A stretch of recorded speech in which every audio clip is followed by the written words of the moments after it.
નાયબ મુખ્યમંત્રી હર્ષ સંઘવી આજે વડોદરાની મુલાકાતે છે, જ્યાં તેઓએ વિવિધ પ્રોજેક્ટ્સનું લોકાર્પણ અને ખાતમુહૂર્ત કર્યું। આ પ્રસંગે નાયબ મુખ્યમંત્રીએ અસામાજિક તત્વોને ચેતવણી આપી અને કહ્યું કે કોઈ અસામાજિક તત્વ સામાન્ય નાગરિકોને હેરાન કરશે, છોડવામાં આવશે નહીં। કોઈ ટપોરી નાગરિકોને હેરાન કરશે તો સીધા કરીશું તેવી વાત પણ કરી છે।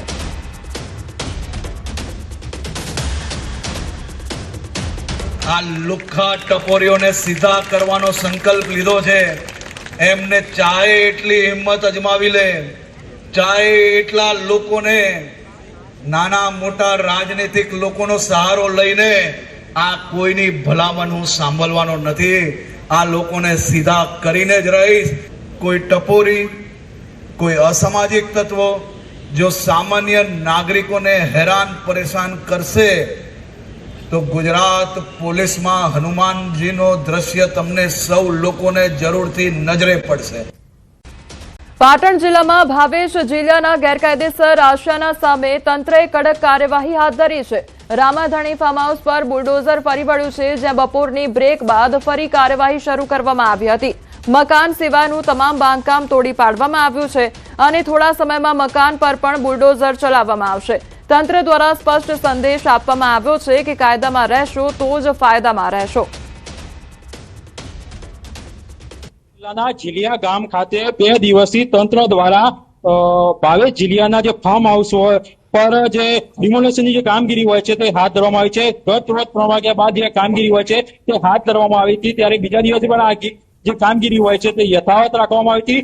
ભાવેશ જિલિયાનું જે ફાર્મ હાઉસ છે તેનું જે અંદર મકાન આવેલું છે તે મકાન પર ગત રોજ નોટિસ કરવામાં આવી હતી અને ત્યારબાદ હાલમાં જે હોય છે તે કામગીરી કરવામાં આવી રહી છે। તમે જોઈ શકો છો ફાર્મ હાઉસની અંદર જે એક મકાન બનાવવામાં આવ્યું હતું, ગત રોજ આ મકાન આગળ એક નોટિસ ચીપકાવવામાં આવી હતી અને તેમાં વાત કરવામાં આવી હતી કે 7 દિવસ પછી જે કાર્યવાહી હોય છે તે કરવામાં આવશે, પરંતુ આ રોજ સવારથી જ અહીંયા ફરી એક વખત કામગીરી શરૂ કરી દેવામાં આવી છે અને હાલમાં તમે જોઈ શકો છો જેસીબી દ્વારા જે મકાન હોય છે તેના આજુબાજુ જેના બ્લોક હોય છે તે ઉખાડવામાં આવે છે, તેમજ જે મકાન જે તોડવાની જે કામગીરી હોય છે તે પણ શરૂ કરી દેવામાં આવી છે। આજે અથવા કાલે આજે સમગ્ર જે મકાન હોય છે તેને ધરાશાયી કરવામાં આવી શકે છે। એટલે કહી શકાય છે કે દાદાનો એક સીધો સંદેશ છે કે કાયદામાં રહેશો તો જ ફાયદામાં રહેશે, તે હાલમાં સાબિત થઈ રહ્યું હોય તેવું હાલમાં લાગી રહ્યું છે। કેતન પટેલ, ન્યૂઝ 18 ગુજરાતી, પાટણ।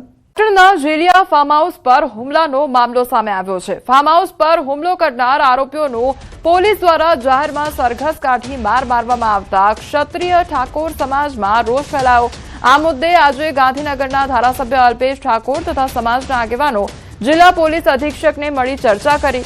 ધારાસભ્ય અલ્પેશ ઠાકોરે જણાવ્યું કે પાટણ જિલ્લામાં વિવિધ ગેંગો અને અસામાજિક તત્વો સામાન્ય લોકો પર ત્રાસ ફેલાવે છે, તેમના સામે કડક કાર્યવાહી પણ થવી જોઈએ તેવી વાત કરવામાં આવી છે।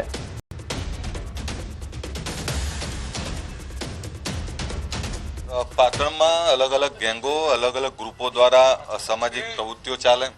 ગુનેગારોને તે મારીને પાડી જ દો, પણ ગુનેગારોની સાથે નિર્દોષ કોઈ ના દંડાય, નિર્દોષ ઉપર અત્યાચાર, અમાનુષી અત્યાચાર ના થાય, એના માટેની વાત એ કાયદા તંત્રમાં લખેલી છે ને અમારી પણ એ જ વાત છે।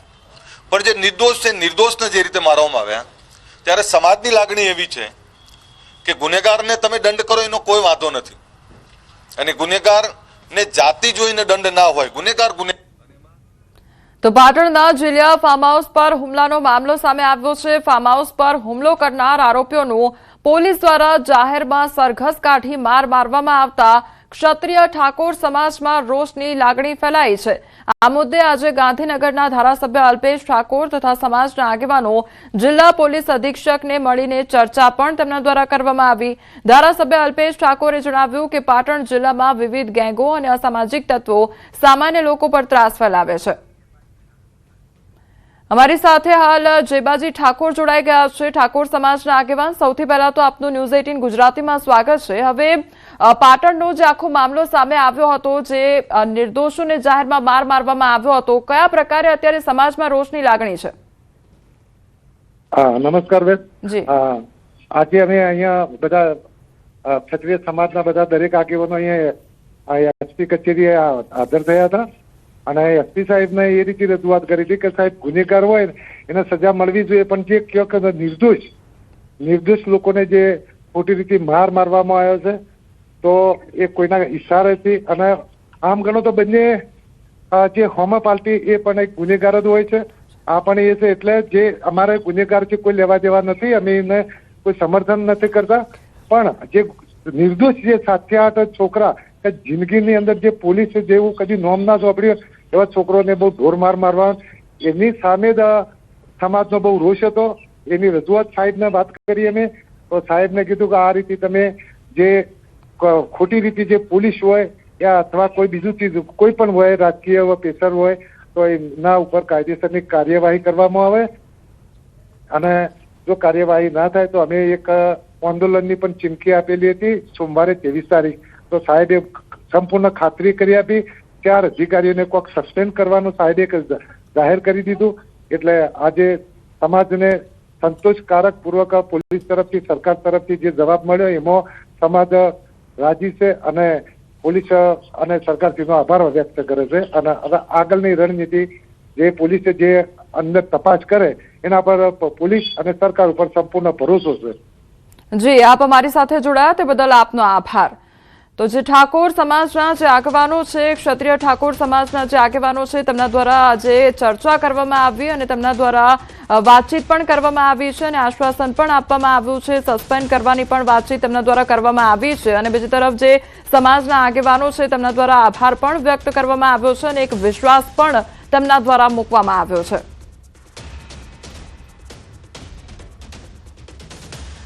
તો પાટણમાં જે નિર્દોષોને માર મારવાની આ ઘટના સામે આવી છે તે અંગે હવે તપાસ કરવામાં આવે અને ગુનેગારોને કોઈ સમર્થન નથી તેવી વાત પણ કરવામાં આવી છે. ત્યારે નિર્દોષોને માર મારવામાં આવ્યો તેવી સમાજના જે આગેવાનો છે તેમના દ્વારા વાત કરવામાં આવી રહી છે. યોગગુરુ પ્રદીપને લઈને મોટો ખુલાસો થયો છે. પ્રદીપ જાન્યુઆરીમાં ચાઇના ગયો હોવાનો ઘટસ્ફોટ થયો છે. પ્રદીપ 5 દિવસ ચાઇનામાં રોકાયો હતો તો કરન્સી પેપર સપ્લાય કરનાર એજન્ટોના સંપર્કમાં હતો. તો ગંગજાઉ અને કિંગડાઉ વિસ્તારની મુલાકાત પણ તેના દ્વારા લેવામાં આવી હતી.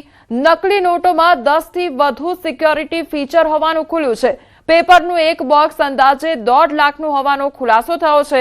તો સ્ટેશનરી પેપરની આડમાં આવતા હતા આ કરન્સી પેપર. અગાઉ પણ 3 વખત પાર્સલ આવી ચૂક્યું છે અને તે અંગેનો પણ ખુલાસો થયો છે. ક્રાઇમ બ્રાન્ચે કસ્ટમ વિભાગે સમગ્ર માહિતી મેળવી છે.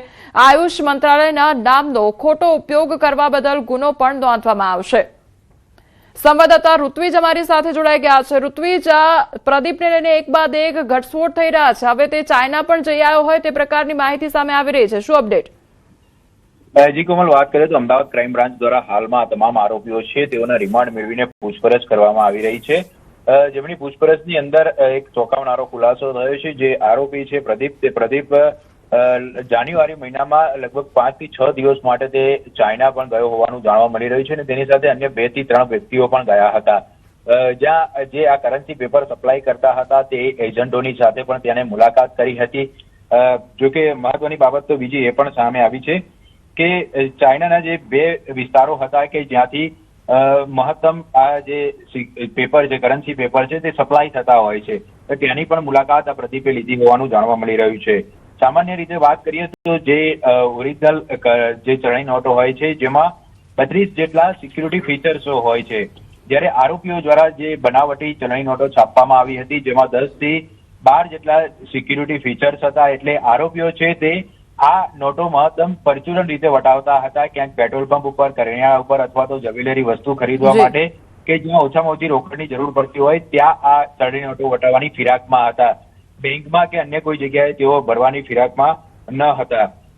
જોકે બીજી તરફ એ પણ વાત સામે આવી છે કે અત્યાર સુધીમાં લગભગ 3 જેટલા પાર્સલો તેઓ મંગાવી ચૂક્યા છે અને આ જે પાર્સલ મંગાવતા હતા કરન્સી પેપર તે સ્ટેશનરીની આડમાં મંગાવતા હોવાનું જાણવા મળી રહ્યું છે. જી ઋત્વિજ, સમગ્ર માહિતી બદલ આપનો આભાર.